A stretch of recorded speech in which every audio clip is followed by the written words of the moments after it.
श्री सद्गुरुदेव भगवान की जय। श्री सीताराम सरकार की जय।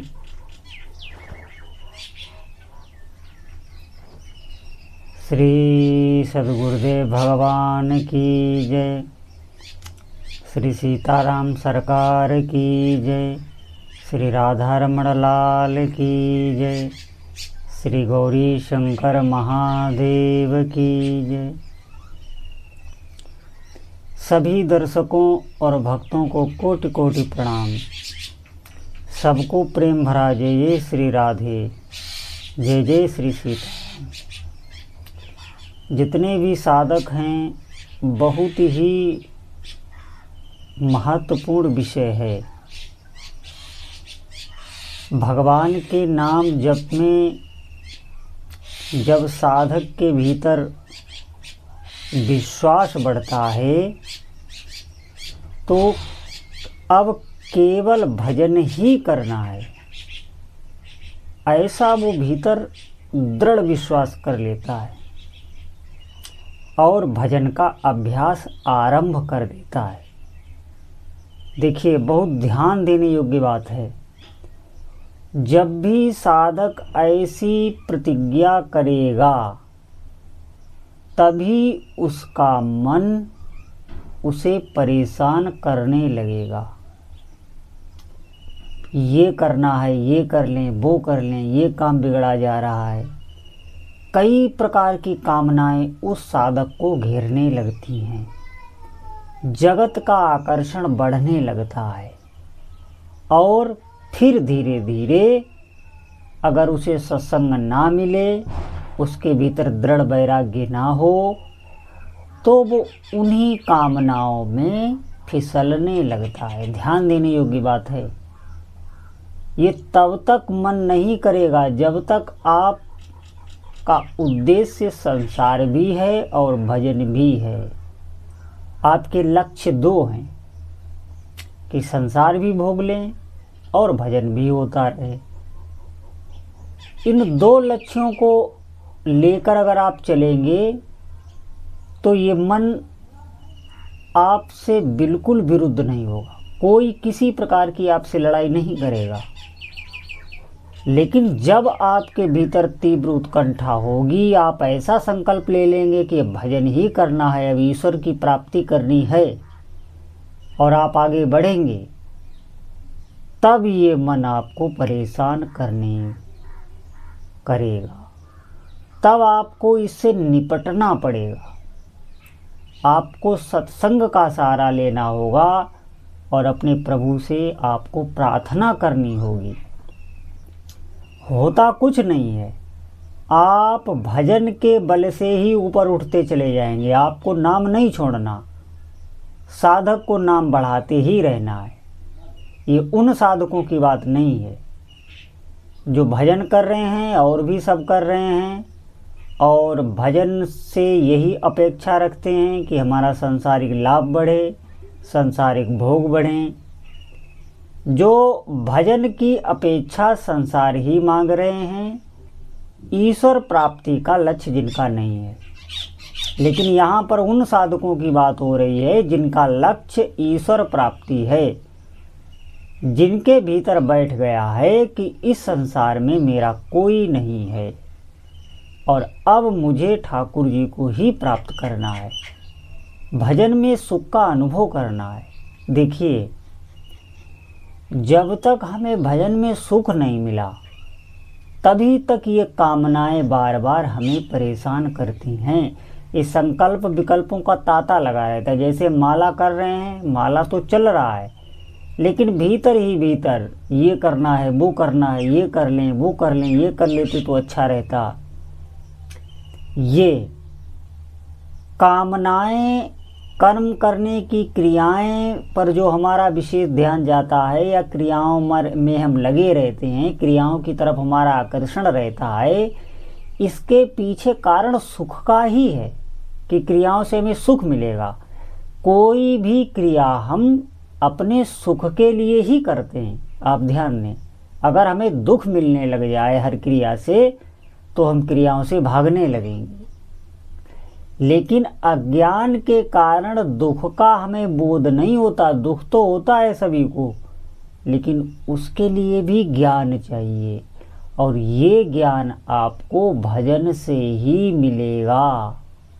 तब आप समझ पाएंगे कि सुख तो केवल भजन में ही है, नाम जप में ही है। तो आपका और विश्वास बढ़ेगा और आप दृढ़ता से लगेंगे। बहुत सूक्ष्म ज्ञान होता है नाम जापक को, इसीलिए अधिक से अधिक नाम जप बढ़ाएं। आप समझ पाएंगे कि क्रियाओं का फल क्या है।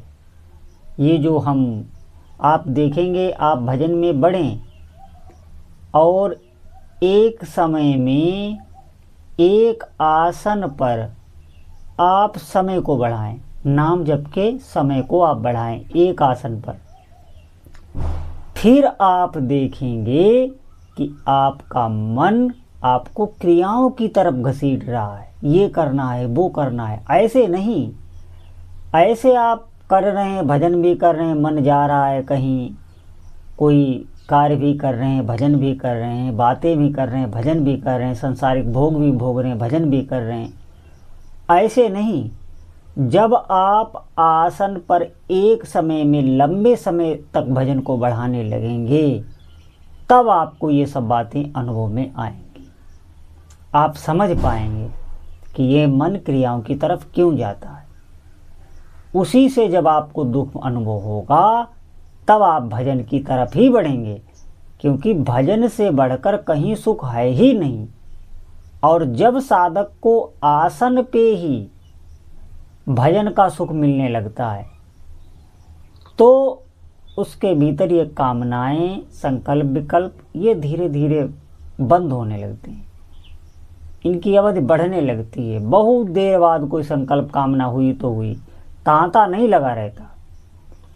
तभी साधक शांति का अनुभव करने लगता है और भजन में आगे बढ़ने लगता है। अभी हमें भजन का सुख नहीं मिला। कभी हम क्रियाओं से, कामनाएं पहले आती हैं, फिर कामनाएं से हम क्रियाएं करते हैं, तो क्रियाओं से हम सुख का अनुभव करना चाहते हैं। भजन में जब सुख मिलने लगेगा तो ये सब खत्म हो जाता है। आप देखेंगे तो आप कहेंगे कि हमारे पास तो समय नहीं है, हमारे पास बहुत कार्य हैं, हम आसन पर कैसे भजन करें। देखिए, आप चलते फिरते कार्य करते हुए नाम जप करें, ठीक है, लेकिन कुछ समय निकाल कर आपको नाम में, आसन पर बैठकर नाम में चिंतन करते हुए जप करना ही पड़ेगा। भले ही आप 5 मिनट ही करें, आपको पता तो चले कि इसमें क्या सुख मिलता है। आप उसका अनुभव तो करें एक बार। थोड़ा समय निश्चित करें, एकांत में बैठ करके नाम का चिंतन करते हुए। चिंतन का मतलब है नाम के एक एक अक्षर को मानसिक पटल पर लिखते हुए, अगर नहीं लिख पा रहे हैं तो नाम को देखते हुए इस प्रकार भजन करें। उसी नाम को लिखें, उसी नाम को सुनें, उसी नाम को देखें। तो तन्मय होने के सुख का एक बार तो आप अनुभव करें, तब आप समझेंगे कि भजन होता क्या है। अभी ठीक से अगर देखा जाए तो हमारा भजन नहीं हो रहा। क्यों नहीं हो रहा? अभी भजन का एक प्रारूप है, एक प्रारंभिक अवस्था है। अभी भजन में हम आगे नहीं बढ़े, तन्मय नहीं हुए। जब हम भजन में डूबने लगते हैं, भजन तो तब आरंभ होता है जब भजन में हम खोने लगते हैं अपने आप को। जैसे कभी कभी हम संसारिक क्रियाओं में खो जाते हैं, आपने अनुभव किया होगा। कोई ऐसी वस्तु, कोई ऐसी व्यक्ति के पास जब हम बैठते हैं, कोई ऐसा दृश्य देखते हैं, जब हम भूल जाएं समय को, समय पता ही ना चले, ऐसा जब भजन में होने लगे तो उस पल को आप अनुभव करना और फिर देखना उसका प्रभाव क्या आपके जीवन में पड़ता है। संसारिक क्रिया का कोई प्रभाव नहीं पड़ता, लेकिन भजन अगर एक बार भी आपका ऐसा होने लगा है तो आप देखना आपका मन बदल जाएगा, आपके विचार बदल जाएंगे, आपका रहना, उठना, खाना, पीना सब बदलने लगेगा। अलौकिकता भीतर आने लगेगी, एक दिव्य शक्ति का संचार होने लगेगा। आप समझें, ये कपोल कल्पना नहीं है, ये सत्य है। लेकिन हमें भजन में डूबना होगा। भले हम थोड़ा ही समय निकालें, हमें ऐसा ही भजन करने की कोशिश करनी चाहिए। तो सभी साधकों से प्रार्थना है, ऐसे तो हम नाम जप करते रहें, जिनके पास समय नहीं है वो ऐसे ही करें। अभी आपका आधार बन रहा है, ये व्यर्थ नहीं जा रहा। अगर आपके पास बिल्कुल समय नहीं है तो 2-3 दिन में एक बार ही आप थोड़ा समय निकालें, लेकिन बैठ कर नाम जप ध्यान सहित अवश्य करें। और ये जो आप भजन चलते फिरते उठते बैठते कर रहे हैं, ये उसी की भूमिका बनाएगा, ये व्यर्थ नहीं जा रहा। ये भी आपके चित्त को शांत कर देगा। आपको अचानक से ही नाम जप में रुचि उत्पन्न हो जाएगी, अचानक से ही नाम जप में तल्लीनता होने लगेगी। ये भी आपकी भूमिका बना रहा।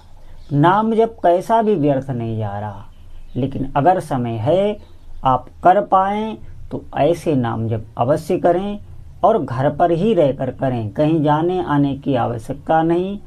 जो भी आपको ज्ञान चाहिए वो घर बैठे ही जब आपको मिल रहा है तो आप व्यथित ना हो। इसमें समय लगता है, तो समय का उपयोग करें, अधिक से अधिक नाम जप करें। बोलो जय जय श्री सीताराम।